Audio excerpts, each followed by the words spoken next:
noite, meus irmãos. Sejam muito bem-vindos ao Grupo Espírita Aprendizes da Fraternidade. Eu, Lívia, que estou novamente em mais este momento que eu considero como de reflexão, de aprendizado, em que nós compartilhamos perspectivas, aprendizados, valores, interesses, e assim todos nós crescemos juntos, quando temos os objetivos em comum. E para que mais este momento, antes de iniciar com a palestra, que possamos acerenar os nossos corações, permitir que a alma transcenda, que o espírito se eleve em comunhão com Deus e com a espiritualidade amiga. Mais um dia aqui, meus amigos, nós nos reunimos à procura do aprendizado, do crescimento, do nosso desenvolvimento, a partir da experiência coletiva, desta troca de informações, desta troca de conhecimentos, e um pouco de cada um com o outro. Não podemos deixar de agradecer a nossos amigos espirituais, que aqui se reúnem junto a nós, nos assistindo, nos auxiliando e proporcionando um ambiente salutar para esta palestra. E agradecidos que somos a Deus, nosso Pai, e a Jesus, nosso Mestre Divino Amigo, por mais uma oportunidade de crescimento e amadurecimento espiritual, em honra a Deus, que possamos fazer a prece que o Senhor nos deixou, para que possamos dar por início a esta exposição. Assim dizendo: Pai nosso que estais no céu em toda parte, santificado seja o vosso nome. Venha a nós o vosso reino. Seja feita a vossa vontade, assim na terra como no céu. O pão nosso de cada dia nos dai hoje. Perdoai as nossas ofensas, assim como nós perdoamos a quem nos tem ofendido. E não os deixeis cair em tentação, mas livrai-nos do mal. Que assim seja.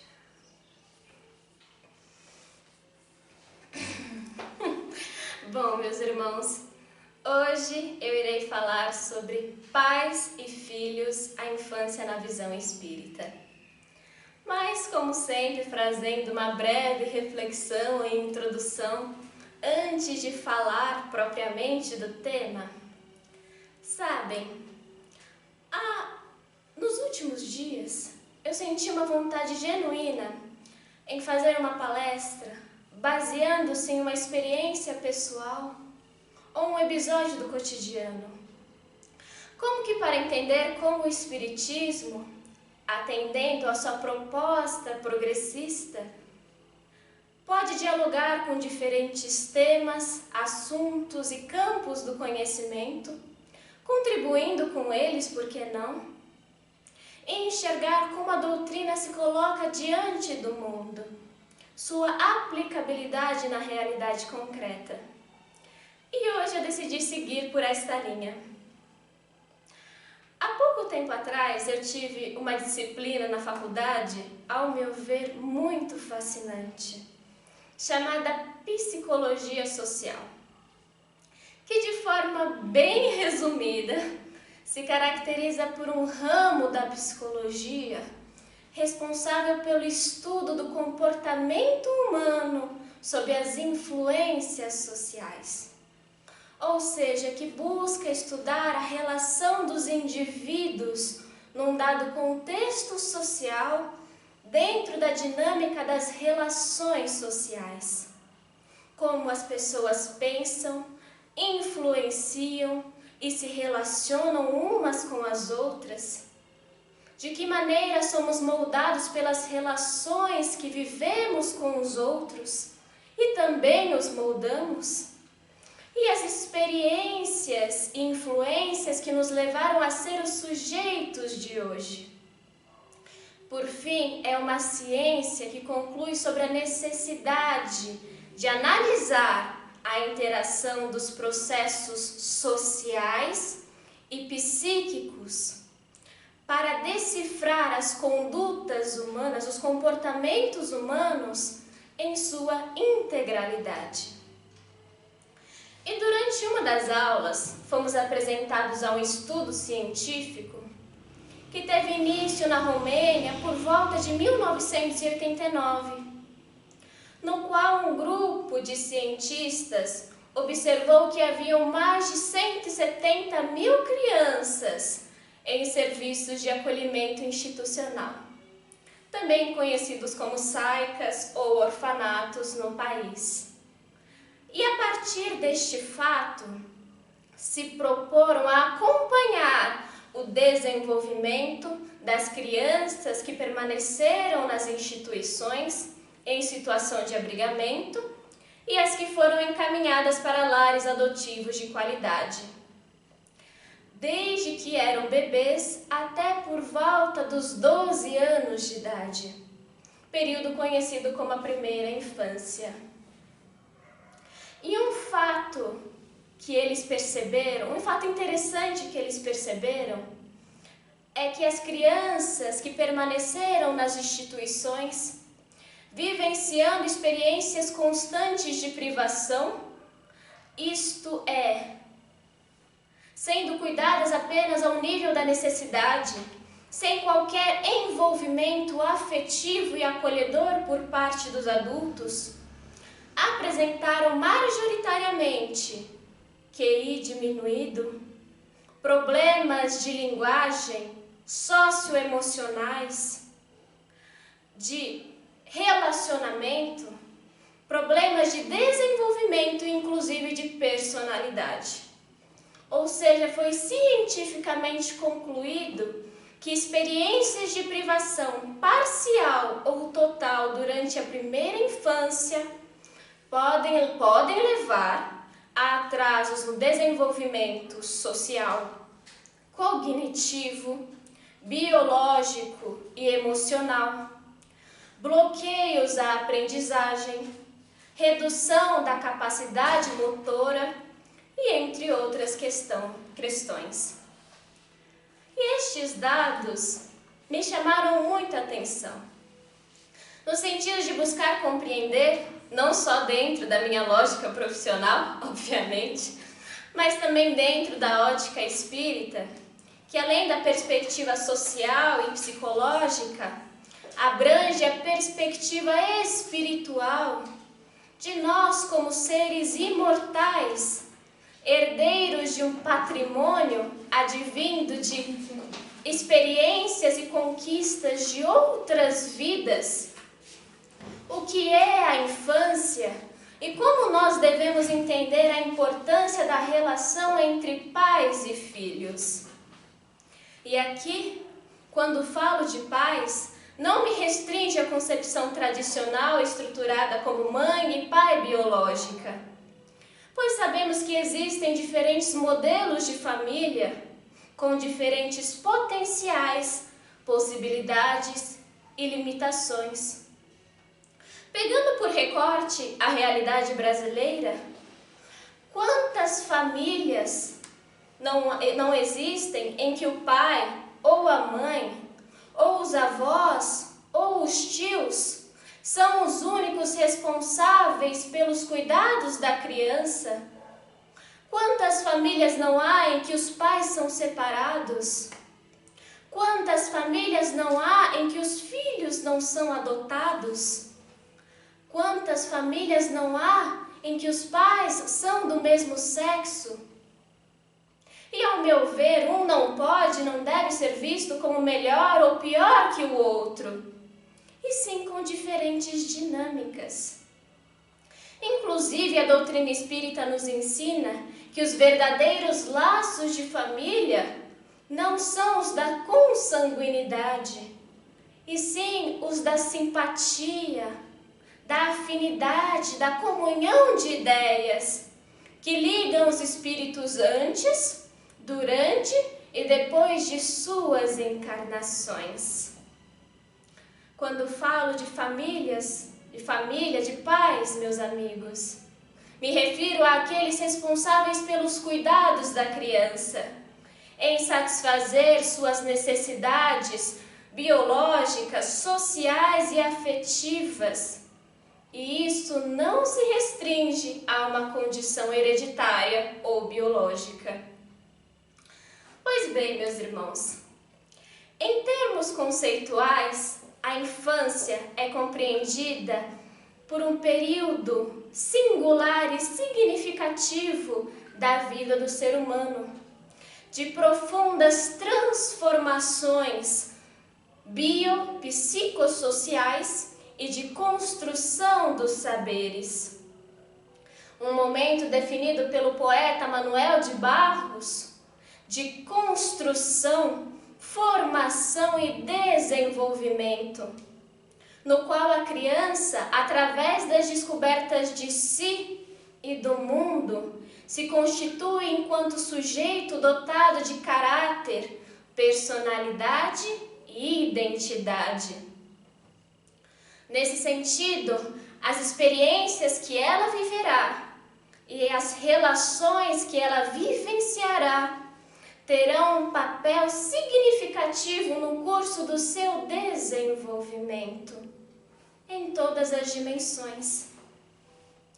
Nesse sentido, os pais têm um papel fundamental, pois são as principais figuras de referência e modelos da criança, participando ativamente do seu processo de significação e aprendizagem social, isto é, de aquisição de habilidades, conhecimentos, valores, de formação da personalidade, da identidade daquele ser e do seu desenvolvimento moral, no sentido de reconhecer o que é certo, o que é errado, o que é bom e o que é ruim. Só que para um desenvolvimento social, biológico, cognitivo, emocional, saudável, torna-se essencial um envolvimento afetivo, acolhedor e seguro entre a criança e os seus responsáveis. E isso explica, em partes, as conclusões daquela pesquisa que eu relatei a vocês anteriormente. Esta fase da primeira infância de aprendizados, de transformações e desenvolvimento devem ser acompanhadas de um contexto com alto grau de emoções e afeto, em que a criança se sinta importante, amada, acolhida, pois isso terá um impacto significativo no seu aprendizado e no seu desenvolvimento, tanto positivamente quanto negativamente quando ela é privada de um contexto saudável. Dentro dessa perspectiva, há uma forte continuidade de uma geração para outra, tanto de características como de comportamentos, pois a criança vai ficando cada vez mais parecida com o meio social onde ela está inserida. Imaginemos ela como um papel em branco, que aos poucos vai sendo preenchido com vivências, experiências, valores, habilidades e tendências através da sua interação com o ambiente, com a família, com os pares e com a escola, o que irá contribuir direta ou indiretamente para a formação da sua personalidade. Só que, como espíritas, nós sabemos que este papel não está em branco, que se observarmos ele minuciosamente, as informações só estão apagadas, quase imperceptíveis, mas elas estão lá, pois estamos falando de um ser histórico, herdeiro de experiências passadas e eterno, em constante processo de aperfeiçoamento. Portanto, a criança, como espírito reencarnado que é dotado de habilidades e tendências desenvolvidas ao longo de múltiplas existências, bem como de necessidades a serem aperfeiçoadas.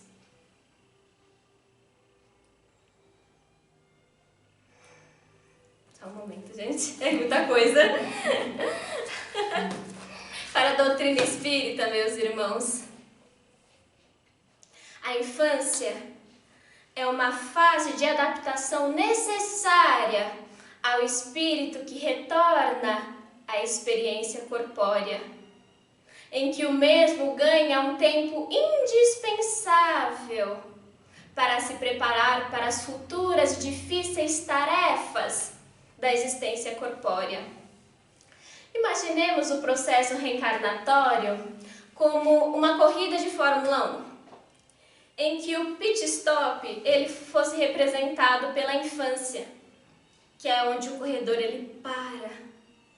O equipamento é aperfeiçoado, as rodas são trocadas e ele se sente mais preparado para dar continuidade à corrida rumo à linha de chegada.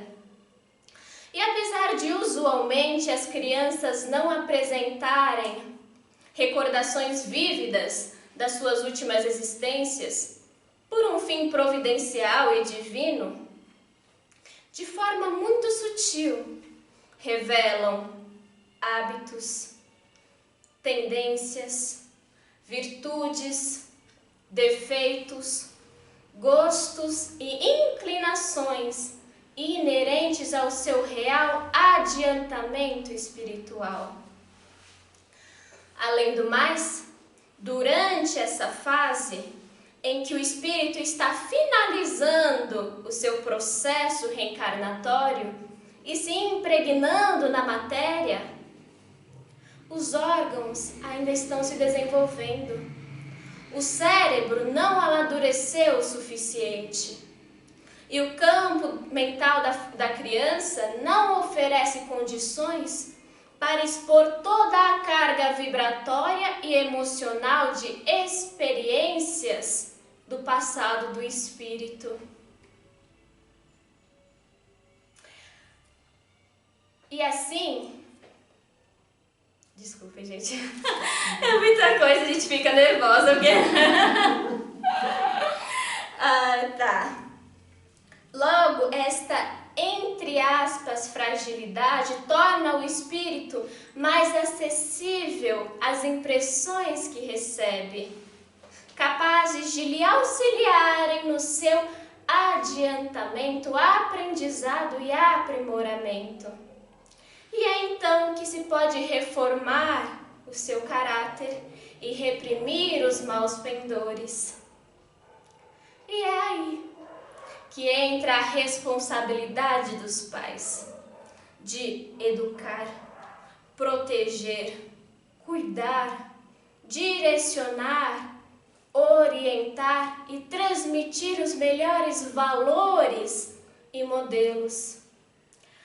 A família, assim, tem uma função expressiva no processo evolutivo do espírito reencarnante. Como nos é dito no Livro dos Espíritos, pergunta 582, pode-se considerar uma missão a paternidade? E os espíritos respondem: é sem contestação possível uma verdadeira missão. É ao mesmo tempo grandíssimo dever e que envolve, mais do que pensa o homem, a sua responsabilidade quanto ao futuro. Cabe assim como missão dos pais direcioná-los aos caminhos do bem, semelhantes a jardineiros que devem oferecer todos os cuidados para que o jardim possa crescer e florescer. Nesse sentido, os pais assumem o papel de evangelizadores por excelência, assumindo séria tarefa e compromisso educativo junto aos jovens e crianças que compõem o seu grupo familiar, o que implica disciplina, energia, vigilância, análise das más tendências, seguidas de agentes reparadores, a orientação evangélica, a palavra amorosa e firme nas decisões, o sim e o não no momento certo. Enfim, significa promover um ambiente doméstico, afetuoso, seguro, acolhedor, saudável, de modo a proporcionar, de modo a favorecer o desenvolvimento moral e direcionar a criança aos caminhos do bem. Eu trabalhei por volta de uns 3 anos durante a evangelização na casa espírita que nós frequentávamos. E era muito frustrante e difícil quando muitas vezes nós buscávamos trazer a moral evangélica, a moral cristã, uma orientação cristã. E as crianças chegavam para a gente e diziam: mas o meu pai me ensina diferente. Mas o meu pai prefere que eu faça do jeito oposto. Meu pai quer que eu seja violento. Meu pai quer que eu revide. Meu pai quer que eu seja malandro. Imaginem, meus irmãos, nós estamos com a criança, apesar de também sermos referências para ela, uma vez por semana. No máximo de 2 a 3 horas.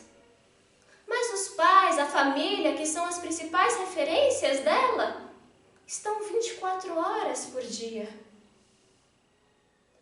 Imaginem muitas vezes o conflito que a criança não sente, vivencia entre aquilo que é aprendido dentro das casas espíritas, dentro das casas religiosas, e por aquilo que lhe serve de modelo. Por isso, meus irmãos, valendo-me das palavras de Santo Agostinho, no Evangelho segundo o Espiritismo, a todos aqueles que são pais, ou que futuramente serão, inteirai-vos dos vossos deveres, e ponde todo o vosso amor em aproximar de Deus essa alma. Tal a missão que vos está confiada, e cuja recompensa recebereis, se fielmente a cumprirdes. Os vossos cuidados e a educação que lhe dareis auxiliarão o seu aperfeiçoamento e o seu bem-estar futuro.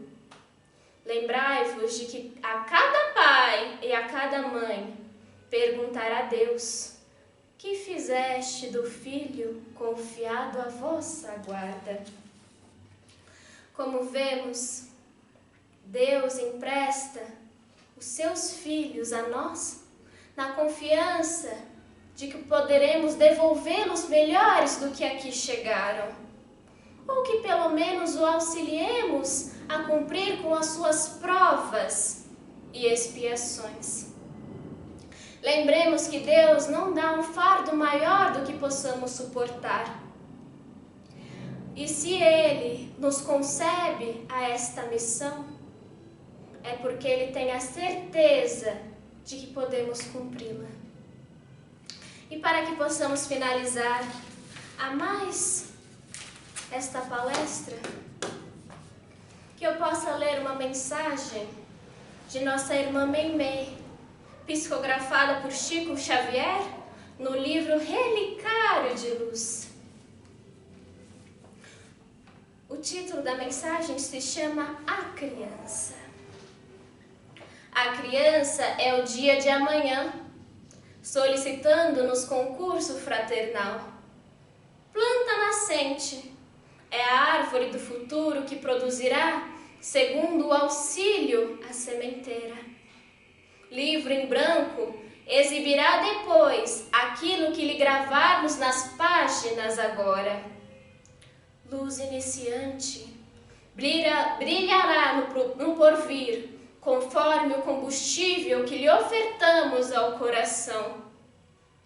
Barco frágil realizará a travessia do oceano, escapelado na terra, de acordo com as instalações de resistência com que lhe enriquecemos a edificação.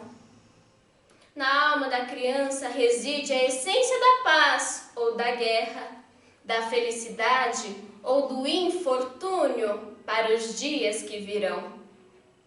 Conduzimos, pois, o espírito infantil para a grande compreensão com Jesus, é consagrarmos nossa vida à experiência mais sublime do mundo, o serviço da humanidade na pessoa dos nossos semelhantes, a caminho da redenção sempre.